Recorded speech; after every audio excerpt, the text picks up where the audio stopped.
Alléluia, soldats de Jésus-Christ.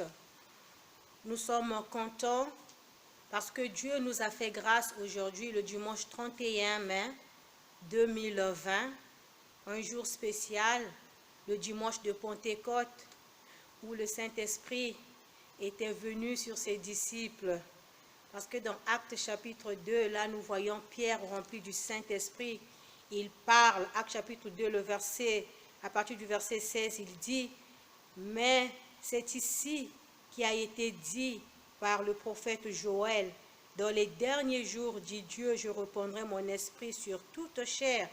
Vos fils et vos filles prophétiseront, vos jeunes gens auront des visions et vos vieillards auront des songes. Oui, sur mes serviteurs et mes servantes, sur mes serviteurs et mes servantes, dans ce jour-là, je répondrai de mon esprit et ils prophétiseront. » Alors, c'est aujourd'hui, nous allons encore commémorer ce jour parce que nous savons que le Saint-Esprit nous a été donné le jour où nous avons accepté Jésus comme notre Seigneur et notre Sauveur.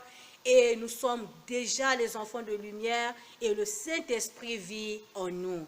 Alors pour cela, je vous souhaite la bienvenue dans la présence du Seigneur, dans la maison du Seigneur, parce que David nous dit, je suis dans la joie quand on me dit, allons à la maison de l'Éternel. Là où nous sommes dans la maison de l'Éternel, alors que toute la gloire revienne à lui seul. Mes bien-aimés dans le Seigneur, nous allons prier pour commencer ce moment dans la présence du Seigneur. Nous allons prier ensemble avec vous. Yahvé notre Père, nous te bénissons, nous t'exaltons parce que tu nous as fait grâce. Tu nous as fait don de ce jour. Seigneur Jésus, nous pouvons dire nous t'aimons, nous t'élèvons, nous t'exaltons parce que tu es digne de recevoir la gloire, l'honneur, la puissance.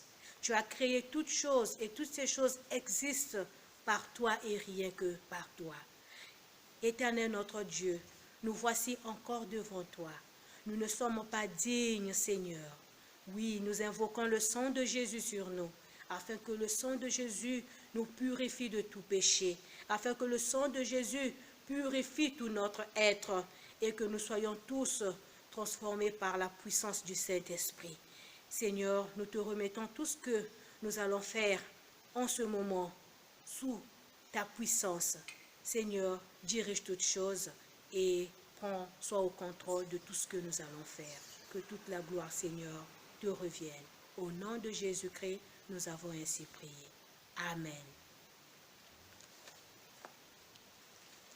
Nous allons chanter avec le capitaine le cantique délivrance et louange 389.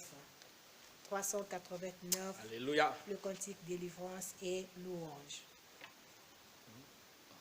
Seigneur, ce que mon cœur réclame, c'est le feu, c'est le feu, c'est le feu. Que sur moi descende la flamme de ton feu, de ton feu, de ton feu. Ainsi que dans la chambre haute, une nouvelle Pentecôte, fasse de nous de vrais apôtres, plein de feu, plein de feu, plein de feu. Le seul secret de la victoire, c'est le feu, c'est le feu, c'est le feu. Nous pouvons refléter ta gloire par le feu, par le feu, par le feu. Ô Dieu tout-puissant qui nous aime, viens nous affranchir de nous-mêmes. Remplis-nous d'un amour suprême, par le feu, par le feu, par le feu. Nous voulons porter l'espérance, par le feu, par le feu, par le feu.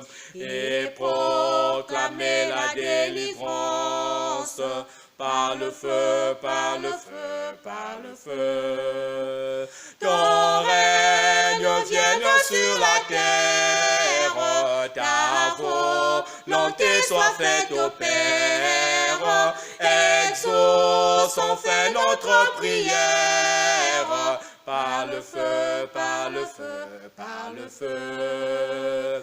Ton règne vienne sur la terre, ta volonté soit faite au Père. Exauce enfin notre prière, par le feu, par le feu, par le feu. Alléluia. Luc 1, verset 25. C'est la grâce que le Seigneur m'a fait quand il a jeté les yeux sur moi pour ôter mon eau propre parmi les hommes. Amen. Genèse 18, verset 14. N'attire rien qui soit étonnant de la part de l'Éternel. Au temps fixé, je reviendrai vers toi, et à cette même époque, Sarah aura un fils. Amen. Bonjour à tous, j'aimerais vous partager un verset qui m'a beaucoup plu pendant cette période de confinement. Et il s'agit d'Ésaïe 54, le verset 10, qui nous dit « Quand les montagnes s'éloigneraient, quand les collines chancelleraient, mon amour ne s'éloignera point de toi, et mon alliance de paix ne chancellera point, dit l'Éternel, qui a compassion de toi. » Alors, j'aime beaucoup ce verset parce qu'il nous montre combien Dieu nous aime, et peu importe les circonstances dans lesquelles nous pouvons nous trouver, cet amour et cette alliance de paix ne changeront jamais. Avec la crise qui ravage le monde actuellement, on peut parfois se trouver dans la peur ou avoir des doutes, mais Dieu ne nous a jamais abandonnés et il ne nous abandonnera jamais. Alors soyez bénis.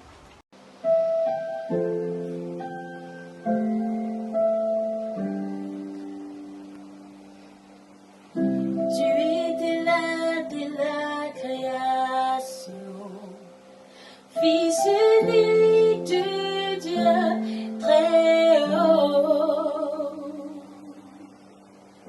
les mystères de ta gloire révélés, en toi Christ notre Seigneur. Oh, ce nom est si merveilleux, oh, ce nom est si merveilleux, le nom de Jésus. Ce nom est si merveilleux, sa beauté sans pareil. Oh, ce nom est si merveilleux, le nom de Jésus.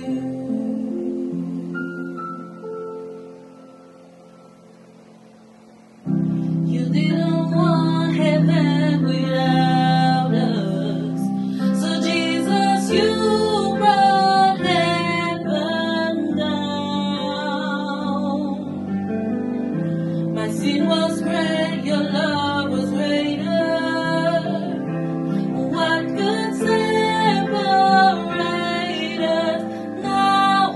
What a wonderful name it is. What a wonderful name it is. The name of Jesus Christ, my King. What a wonderful name it is. Nothing compares to this. What a wonderful name it is. The name of Jesus. What a wonderful name it is. The name of Jesus.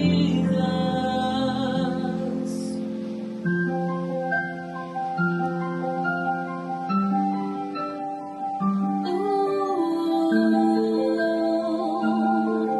what a wonderful name is Jesus,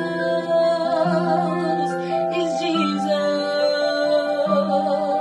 Oh.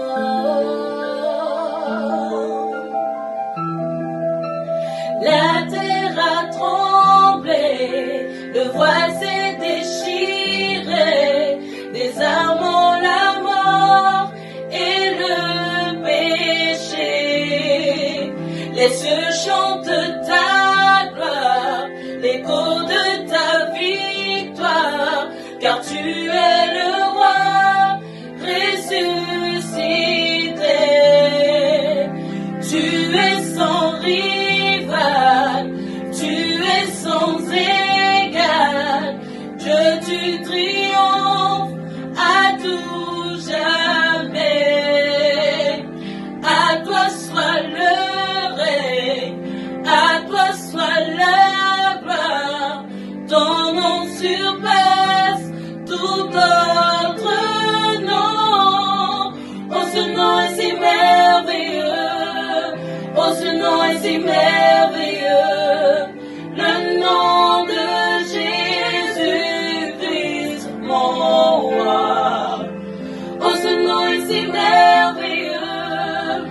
sa beauté est sans pareil. Oh, ce nom est si merveilleux, le nom de Jésus. Tu es sans rival, tu es sans égal. Dieu, tu triomphes à tout jamais. À toi soit le règne, à toi soit la gloire. Ton nom surpasse tout autre nom. Oh, ce nom est si glorieux, oh, ce nom est si glorieux, le nom de Jésus-Christ, mon roi.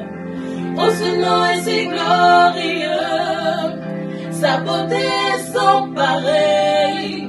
Oh, ce nom est si glorieux, le nom de Jésus. Oh, ce nom est si glorieux, le nom de Jésus.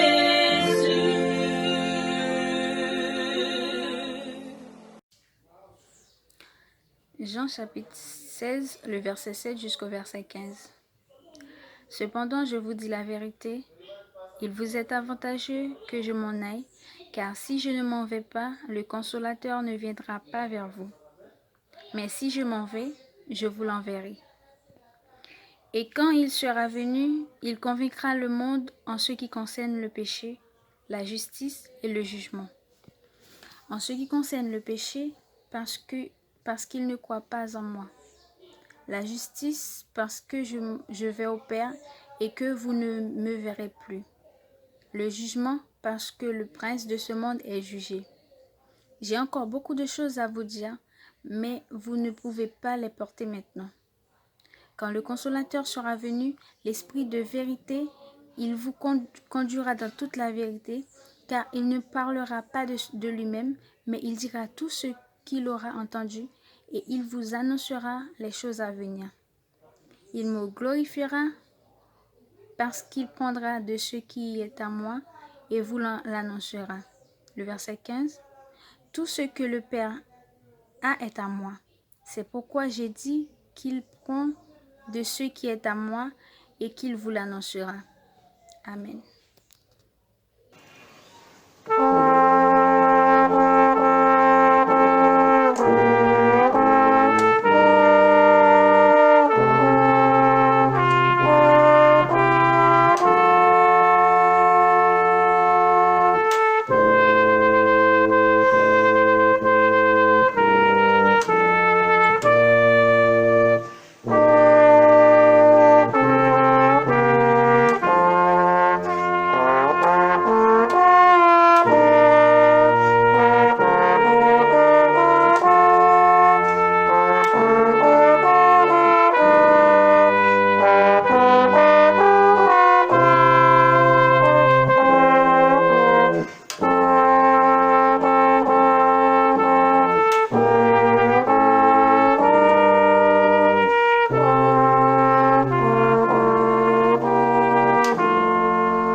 Chers frères et sœurs dans le Seigneur,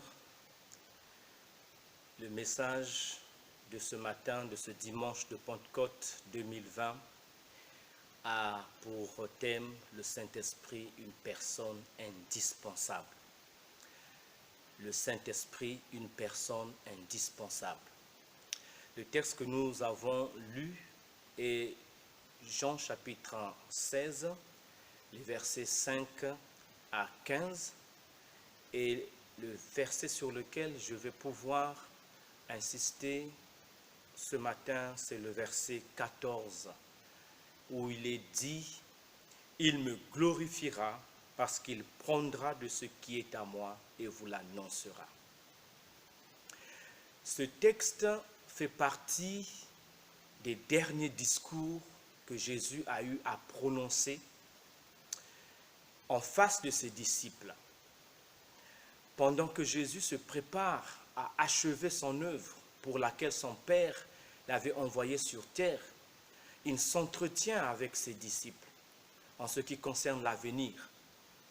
Les disciples n'arrivaient pas à supporter l'idée selon laquelle le Maître devait les quitter. Leur cœur était rempli de tristesse et de chagrin. Ils se posaient certainement au fond d'eux-mêmes la question, mais qu'arrivera-t-il? Dans le cours de l'histoire, dans la suite de l'histoire, sans le Maître, comment s'en sortiront-ils? Cependant, Jésus les rassure que cette séparation ne serait qu'à leur avantage. Comment admettre qu'une séparation avec le Maître soit avantageuse pour les disciples? Mais Jésus leur donne la raison. S'il ne s'en va pas, le Consolateur, l'Esprit Saint, ne viendrait pas. Donc pour Jésus, la venue du Saint-Esprit revêtait une très grande importance. La raison est que le Saint-Esprit allait accomplir quelque chose de grandiose. Et si les disciples devaient jouir d'un avenir radieux, il leur fallait le Saint-Esprit. C'est pour cette raison que le Saint-Esprit, pour Jésus et pour nous-mêmes, est une personne indispensable.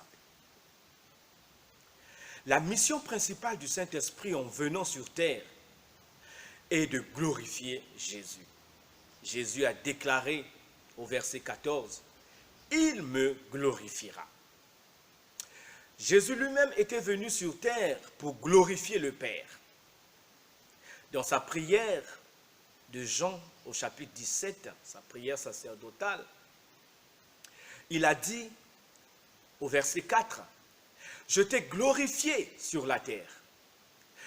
J'ai achevé l'œuvre que tu m'as donnée à faire. » Voilà le témoignage qu'il rend de lui-même en face de son Père.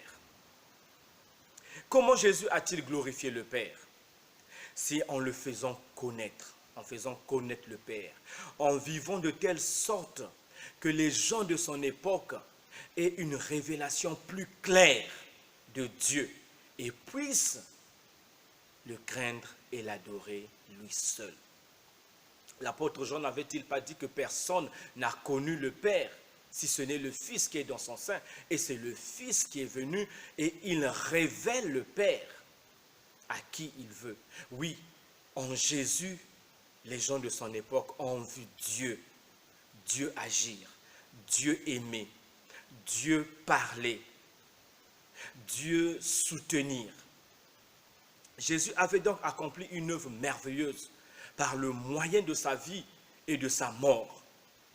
Toutefois, les disciples et le monde n'avaient pas une bonne compréhension de tout ce que Jésus avait fait et dit. Il leur fallait donc quelqu'un d'autre pour les éclairer et les rendre capables de saisir le sens des paroles et des actes du Seigneur Jésus. Et selon les paroles de Jésus, cette personne qui devait aider et les disciples et le monde à saisir le sens profond des paroles que Jésus avait dites tout au long de son ministère terrestre et des œuvres qu'il avait accomplies, cette personne était le Saint-Esprit ou le Consolateur ou encore l'Esprit de vérité. La première des choses que nous devons savoir sur le fait que le Saint-Esprit est une personne indispensable est que sans le Saint-Esprit, le monde ne peut pas être convaincu de péché. Jésus l'a dit au verset 8 de Jean chapitre 16.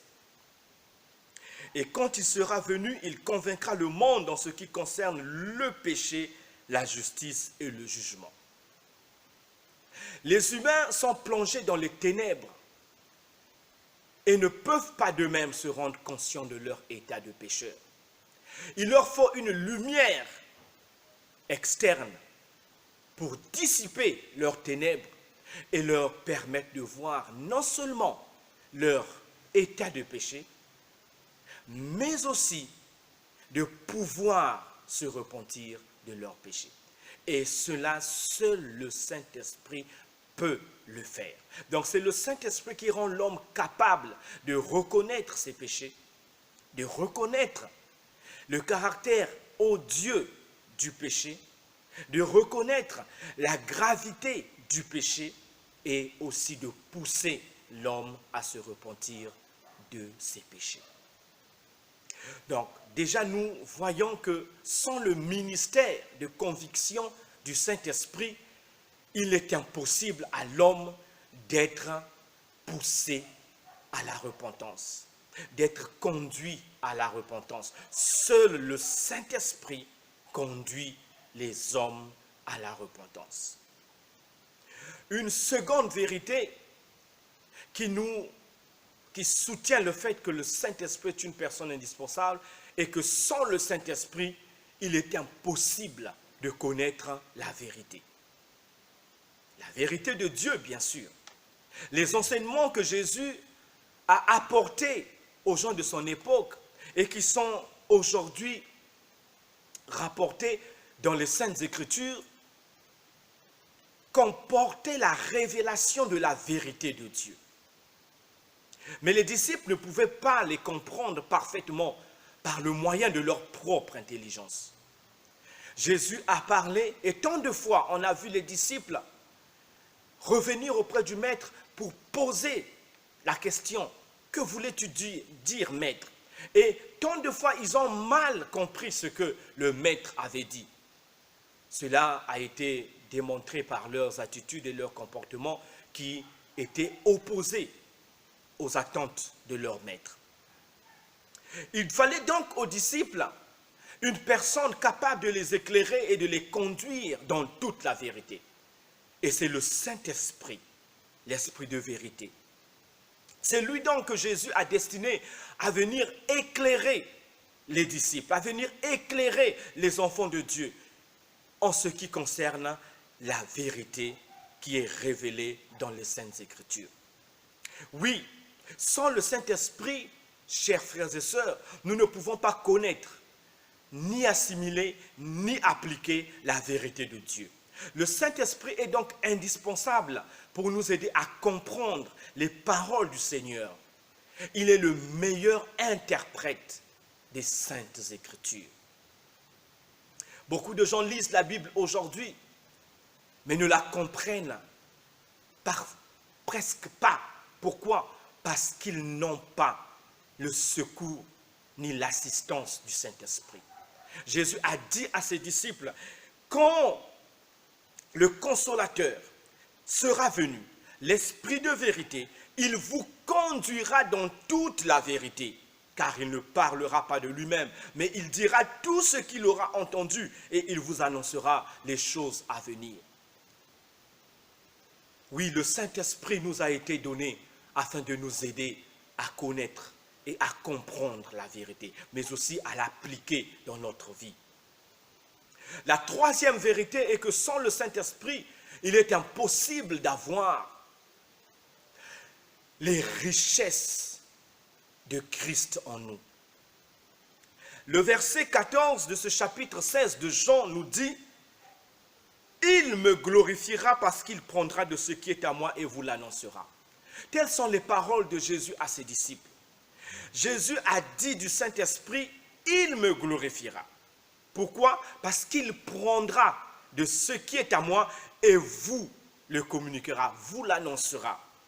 En d'autres termes, le Saint-Esprit glorifie Jésus en communiquant aux disciples les richesses de Christ, afin que Jésus soit vu, Jésus soit exalté, Jésus soit glorifié par la vie et dans la vie de ses disciples. Alors, quelles sont ces richesses qui étaient en Jésus et que le Saint-Esprit nous communique lorsque nous plaçons notre foi en Jésus-Christ? La première richesse, c'est la vie éternelle. Oui, Jésus possédait la vie éternelle en lui. L'apôtre Jean, au début de son évangile, au chapitre 1, au verset 4, lorsqu'il parle de Jésus, il dit « En elle », c'est-à-dire la parole qui a été faite chair, en elle était la vie, et la vie était la lumière des hommes. En elle, en Jésus était la vie. Jésus est venu avec la vie éternelle et il est venu pour la donner à ceux qui croiraient en lui. C'est pour cette raison que Jésus est mort à la croix, afin de nous donner la vie éternelle. Et le verset le plus mondialement connu, Jean chapitre 3, le verset 16, le dit clairement, « Car Dieu a tant aimé le monde qu'il a donné son Fils unique, afin que quiconque croit en lui ne périsse point, mais ait la vie éternelle. » Oui, le Seigneur Jésus avait la vie éternelle en lui. Mais quand il est mort, personne n'a reçu automatiquement cette vie. Il n'est point dit dans les Saintes Écritures que dès que Jésus est mort, tous ceux qui avaient cru en lui reçurent la vie. Non. Mais qu'est-ce qui est arrivé? C'est le Saint-Esprit qui est venu communiquer cette vie éternelle, cette vie nouvelle aux disciples, à tous ceux qui avaient cru en Jésus le jour de la Pentecôte. Et vous vous souvenez que lorsque Jésus a eu une rencontre avec le docteur Nicodème dans Jean chapitre 3, Jésus lui a dit, dans le verset 6 plutôt, « Si un homme ne naît d'eau et d'esprit, il ne peut entrer dans le royaume de Dieu. » On ne peut avoir la vie éternelle sans le concours du Saint-Esprit, sans être né de nouveau. Et on ne peut naître de nouveau que lorsqu'on reçoit en nous une nouvelle vie, c'est-à-dire la vie éternelle, la vie de Dieu. La nouvelle naissance est l'œuvre du Saint-Esprit. C'est le Saint-Esprit qui produit en nous la nouvelle naissance, en nous donnant la vie de Dieu, cette vie éternelle, cette vie qui ne périt jamais. Le Saint-Esprit est donc une personne indispensable si nous voulons avoir la vie nouvelle, la vie éternelle, la vie de Dieu. Oui, Jésus a donné sa vie pour nous, mais la personne qui nous communique cette vie, qui rend cette vie notre possession, qui permet à cette vie de prendre place en nous afin qu'elle se manifeste de manière pratique et visible, c'est le Saint-Esprit. Une autre richesse qui était en Christ et que le Saint-Esprit seul peut nous communiquer est la sainteté. Oui, la vie sainte. Jésus a vécu une vie de sainteté parfaite, une vie de victoire sur le péché. La Bible nous révèle que Jésus a toujours obéi à la volonté de son Père. Il lui a été agréable en toutes choses. Et le Père lui a rendu ce témoignage en Matthieu chapitre 3, le verset 17. Le Père du haut des cieux a déclaré ces paroles suivantes. « Celui-ci est mon Fils bien-aimé, en qui j'ai mis toute mon affection. » Pourquoi le Père avait-il mis toute son affection en Christ? Parce que Jésus lui était toujours agréable. Jésus faisait toujours ce qui plaisait au Père. Et Jésus avait dit de lui-même, devant ses disciples, ma nourriture est de faire la volonté de celui qui m'a envoyé et d'accomplir son œuvre. Dans Jean chapitre 4, le verset 34. Jésus a été tenté en toutes choses comme nous, mais sans commettre de péché, nous dit Hébreux chapitre 4, le verset 15. Jésus était rempli d'amour, même pour les personnes que les autres considéraient indignes d'être aimées. Même pour ses ennemis, Jésus était rempli d'amour. La sainteté de Jésus nous est communiquée uniquement par le moyen du Saint-Esprit qui produit en nous le fruit de l'Esprit.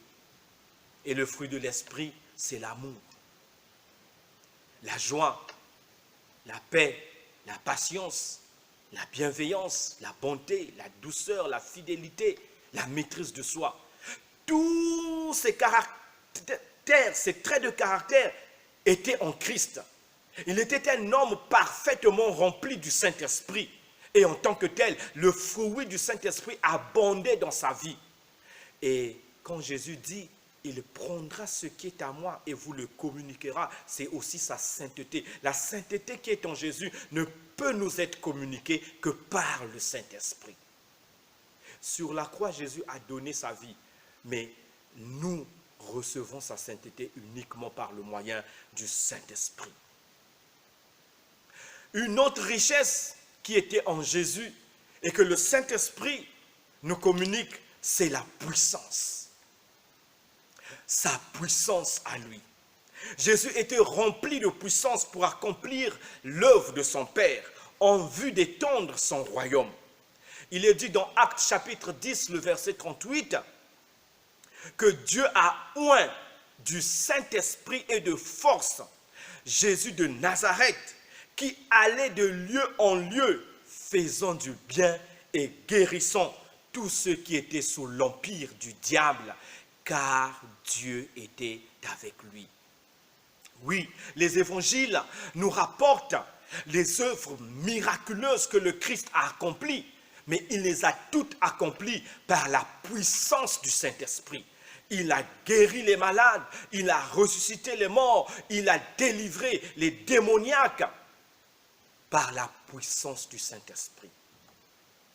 Et vous savez quoi? Cette puissance, elle est aussi disponible à chaque enfant de Dieu. Mais qui peut nous la donner? Qui peut nous communiquer cette puissance? C'est le Saint-Esprit. Sans le Saint-Esprit, chers enfants de Dieu, nous ne pouvons accomplir efficacement l'œuvre que le Seigneur nous a confiée. C'est-à-dire proclamer la bonne nouvelle de Jésus et exercer l'autorité du nom de Christ sur les puissances des ténèbres. Après sa résurrection d'entre les morts, Jésus a dit à ses disciples, il leur a conseillé de ne pas s'éloigner de Jérusalem. Il leur a dit, ne vous éloignez pas de Jérusalem. Attendez ce que le Père a promis. Et dans le verset 8 de Actes chapitre 1, il donne la nature de cette promesse. Il dit, vous recevrez une puissance, le Saint-Esprit survenant sur vous, et vous serez mes témoins. Nul ne peut devenir témoin de Christ sans la puissance du Saint-Esprit. Nul ne peut proclamer efficacement l'évangile de Christ sans la puissance du Saint-Esprit. Personne ne peut agir efficacement sur les puissances des ténèbres sans l'onction du Saint-Esprit. Nous voyons qu'après la Pentecôte, les apôtres furent revêtus d'un courage surhumain et d'une puissance spirituelle semblable à celle de Jésus, qui les rendit capables de bouleverser le monde de leur époque.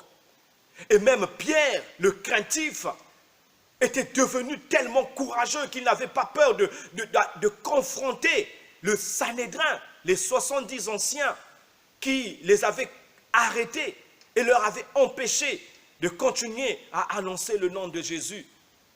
Pierre, rempli du Saint-Esprit, leur a simplement dit, sachez que le nom de Jésus est le seul nom qui a été donné par-dessous les cieux, par lequel les hommes peuvent être sauvés. Il n'y a de salut en aucun autre.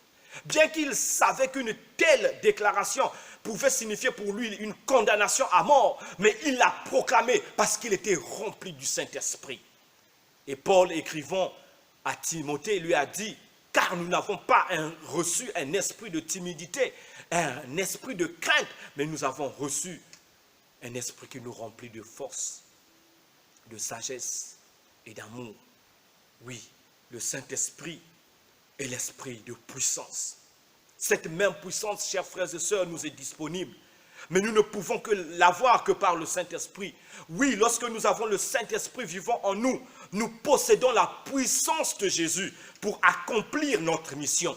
C'est seulement par la puissance du Saint-Esprit que nous pouvons prier pour les malades et voir leur guérison. C'est par la puissance du Saint-Esprit que nous pouvons ordonner aux démons, aux mauvais esprits de sortir de ceux qu'ils possèdent. C'est par la puissance du Saint-Esprit que nous pouvons prêcher l'évangile et conduire les hommes et les femmes à se repentir et à donner leur vie à Christ. C'est uniquement par le Saint-Esprit que nous pouvons apporter l'espoir, la joie au monde. Et par le Saint-Esprit, nous pouvons aimer et véritablement aimer comme Jésus-Christ nous a aimés.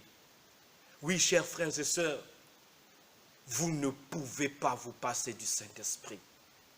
Nous ne pouvons pas nous passer du Saint-Esprit. Jésus l'a clairement dit. Il est avantageux pour vous que je m'en aille.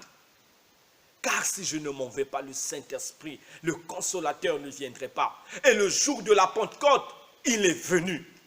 Et il est venu glorifier Jésus. Oui, le Saint-Esprit ne se glorifie pas lui-même, mais il est venu pour glorifier le Christ. Comme le Christ a glorifié son Père, le Saint-Esprit aussi aujourd'hui a pour mission de glorifier Jésus. Oui, chers frères et sœurs, la chose la plus merveilleuse à savoir au sujet du Saint-Esprit, c'est que le Saint-Esprit est Dieu. Lorsque nous avons le Saint-Esprit, nous avons Dieu. Jésus-Christ était Dieu avec nous, c'est-à-dire Emmanuel. Il était Dieu avec les hommes. Il était Dieu parmi les hommes. Mais le Saint-Esprit est Dieu en nous. Jésus avait dit, le Consolateur, l'Esprit de vérité, viendra pour demeurer éternellement en vous. Le Saint-Esprit en nous, c'est Dieu. Il est en nous. Dieu est en nous par le Saint-Esprit qui demeure en nous. Nous ne pouvons donc pas posséder Dieu dans notre vie sans le Saint-Esprit. C'est le Saint-Esprit qui nous communique la présence bénie de Dieu. Nous comprenons donc pourquoi Jésus avait réellement dit à ses disciples qu'il était avantageux qu'ils s'en aillent. Parce que s'ils ne s'en étaient pas allés, ils auraient un maître physique limité dans le temps et l'espace. Mais avec le Saint-Esprit, chaque enfant de Dieu, quel que soit là où il se trouve dans ce monde, et en quelque temps que cela soit, il possède Dieu en lui. Oui, mon frère, ma soeur, dès lors que tu as cru en Jésus et que le Saint-Esprit est venu en toi pour te donner la vie de Dieu, sache que tu possèdes en toi Dieu lui-même. Nous n'avons plus besoin de chercher Dieu loin de nous parce qu'il vit en nous par le Saint-Esprit. Oh, alléluia, gloire à Dieu. Dieu lui-même a dit que notre corps est son temple. C'est la vérité. Quand tu as le Saint-Esprit en toi, tu es le temple de Dieu. Dieu habite en toi. Dieu demeure en toi. Tu n'as plus besoin de craindre quoi que ce soit. Dieu, le créateur de ce monde, Dieu, le sauveur de ce monde, vit en toi. Pourtant, tu n'es qu'un vase de terre. Mais Dieu t'a donné de l'importance. Il a fait de toi son temple, son habitation, sa maison en esprit. Ainsi, lorsque le Saint-Esprit vient en nous, il vient nous communiquer les richesses de Christ. Nous possédons tout ce qui était en Christ. Ce que le Christ avait reçu de son Père, il nous le communique à nous, les croyants de la nouvelle alliance, par le Saint-Esprit. Ainsi, lorsque le Saint-Esprit nous remplit, le monde peut voir Jésus en nous, car le Saint-Esprit ne se glorifie pas lui-même, mais il glorifie le Christ. Le monde d'aujourd'hui comme le monde d'hier a besoin de Jésus, chers frères et sœurs, mais il ne peut le voir qu'à travers des croyants remplis du Saint-Esprit. Chers croyants, laissez le Saint-Esprit vous remplir, afin que Jésus soit de plus en plus glorifié dans et par votre vie. Confessez vos péchés et abandonnez-les, car le péché attriste le Saint-Esprit. Le péché ne permet pas au Saint-Esprit de glorifier Jésus dans notre vie. Si vous avez perdu la sainteté et la puissance, sachez que le Saint-Esprit peut encore vous les donner. Oui, le Saint-Esprit est là en chacun d'entre vous qui croyez en Jésus. Si vous l'avez attristé, il n'est pas parti. Vérité bénie, Jésus a dit, il habitera, il demeurera en vous éternellement. Et aujourd'hui, il est là. Il peut restaurer en vous la vie de sainteté. Il peut restaurer en vous la puissance que vous avez perdue. La seule condition est de vous repentir, de confesser votre péché, d'abandonner votre péché. Ouvrez-lui votre cœur et laissez le Saint-Esprit accomplir son œuvre en vous. Pour terminer cette prédication, j'aimerais vous ramener à un texte de l'Ancienne Alliance en Zacharie, le chapitre 4, le verset 6. Zacharie chapitre 4, le verset 6. Alors il reprit et me dit, c'est ici la parole que l'Éternel adresse à Zorobabel. Ce n'est ni par la puissance, ni par la force, mais c'est par mon esprit, dit l'Éternel des armées. Oui, telle est la révélation de Dieu pour son Église, pour son peuple de ce 21e siècle. Ce ne sera ni par la puissance humaine, ce ne sera ni par la force de notre intelligence, par la force de notre technologie, par la force de nos connaissances intellectuelles. Non, ce monde sera sauvé, ce monde sera gagné uniquement par le Saint-Esprit. Si nous voulons voir Jésus être glorifié, Jésus être élevé dans ce monde par nos vies, il nous faut la puissance du Saint-Esprit. Il nous faut laisser l'esprit de Pentecôte demeurer en nous et conduire notre vie. Mais c'est par mon esprit, dit l'Éternel. Chers frères et sœurs, abandonnez le péché. Abandonnez toute idole. Vous qui lisez la parole de Dieu, vous qui exercez un certain ministère dans l'Église, vous êtes des adorateurs, vous êtes dans un groupe de louanges. Votre louange ne peut être puissante que si vous êtes rempli du Saint-Esprit. Vous qui intercédez pour les autres, vos prières d'intercession ne peuvent être efficaces et ne peuvent produire des résultats que si vous êtes remplis du Saint-Esprit. Vous qui prêchez la parole de Dieu, vous ne pouvez convaincre les hommes et les femmes par votre intelligence, par votre érudition, non. Peu importe le niveau de théologie que vous avez atteint, sachez que c'est seulement par le Saint-Esprit que vous pourrez toucher les cœurs qui sont aveuglés par les puissances des ténèbres, qui sont endurcis par le diable. Tu as besoin d'être à nouveau rempli. Et pour toi qui ne crois pas encore en Christ, si tu veux avoir la vie nouvelle, si tu veux avoir les richesses que ce monde ne peut pas te procurer, il n'y a qu'une seule chose à faire. C'est de donner ta vie à Christ. C'est d'ouvrir ton cœur à Jésus. Et lorsque tu le feras, le Saint-Esprit descendra sur toi et te communiquera les richesses de Christ. Et Jésus sera glorifié dans ta vie. Nous allons prier. Tendre Père, Dieu de grâce, Dieu Tout-Puissant, merci pour cette merveilleuse promesse concernant ton esprit qui s'est accompli le jour de la Pentecôte. Oh, sois béni, parce que par le Saint-Esprit, c'est toi-même qui es venu prendre possession de notre vie. Merci pour nous avoir donné ton esprit pour nous aider à connaître la vérité, à marcher dans toute ta vérité, à vivre la vie nouvelle, la vie de sainteté et la vie de puissance. Seigneur, je prie qu'en cet instant, tu touches encore tous ceux de tes enfants qui ont attristé le Saint-Esprit, qui ont négligé le Saint-Esprit, qui ont été indifférents aux sollicitations du Saint-Esprit. Aide-les à se réveiller, à se relever et accorde-leur la grâce de se repentir afin que le Saint-Esprit puisse déployer encore sa puissance dans leur vie et que par eux le monde voit Jésus.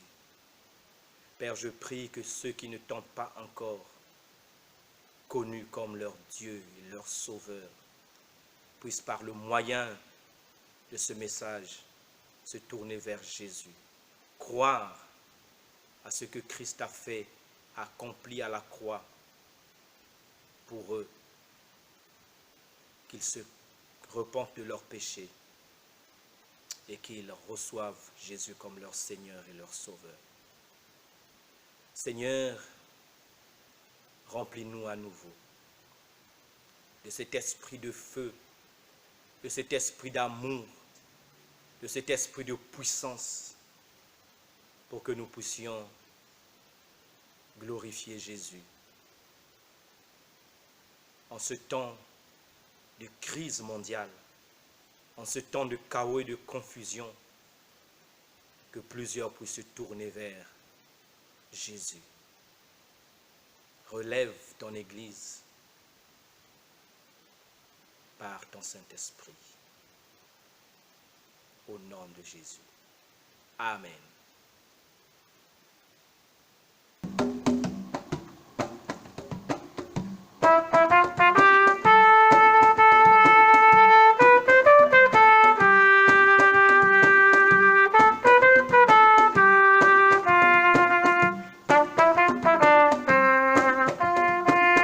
Par sa seule puissance, par l'action de l'Esprit, la nouvelle naissance, en chacun s'accomplit pour ressembler au Maître, vivre ce qu'il a dit. Son disciple doit être un flambeau dans la nuit. Nous portons son image imprimée sur le front, propageons ce message mieux que la religion. Et l'image du Maître imprimée sur le front fait vraiment apparaître la grâce et le pardon.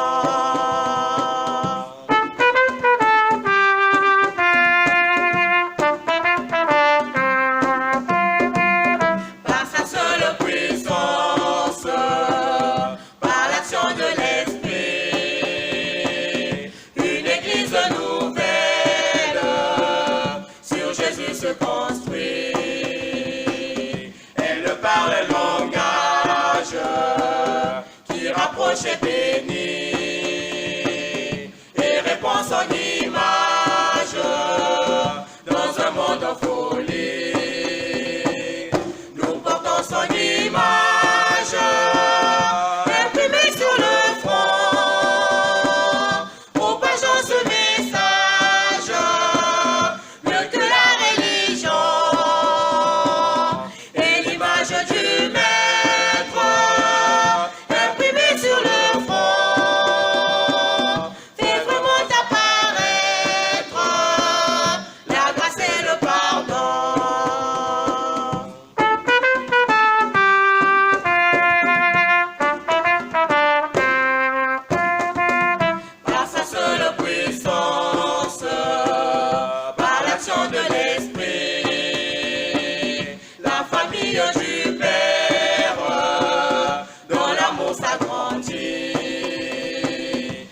est sœurs, on est frères, par Jésus réunis, par l'amour, la prière, le monde est reconstruit. Nous portons son image, imprimée sur le front, propageons ce message, mieux que la religion,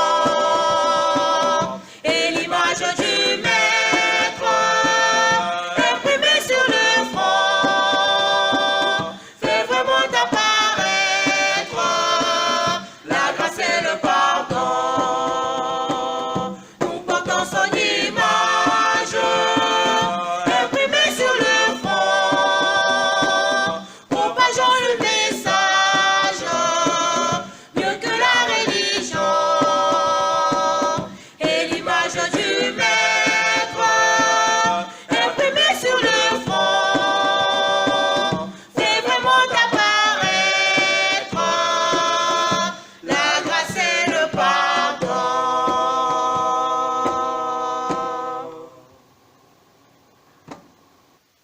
Chers chrétiens, nous croyons que vous avez été bénis par ce culte.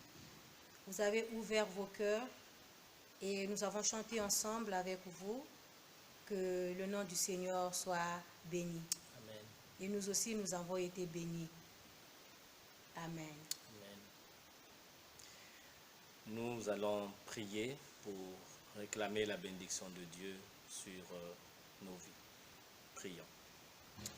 À la fin de ce culte, Seigneur, nous voulons te recommander ton peuple et te prier pour ce nouveau mois, ce 6e mois qui va s'ouvrir bientôt. Nous prions que tu continues à être le guide et le berger de chacun de tes enfants, d'être toi-même notre haute retraite, notre refuge, notre abri. Protège ton peuple, Seigneur, et continue à nous remplir de ton Saint-Esprit pour que nos vies continuent à glorifier Jésus-Christ notre Seigneur. Que l'amour de Dieu notre Père, la grâce de notre Seigneur et Sauveur Jésus, ainsi que la communion et la puissance du Saint-Esprit soient avec vous tous. Amen. Amen. Amen. Bien, nous vous souhaitons une bonne fête de Pentecôte et à bientôt sur notre chaîne comme d'habitude. Que Dieu vous bénisse. Au revoir.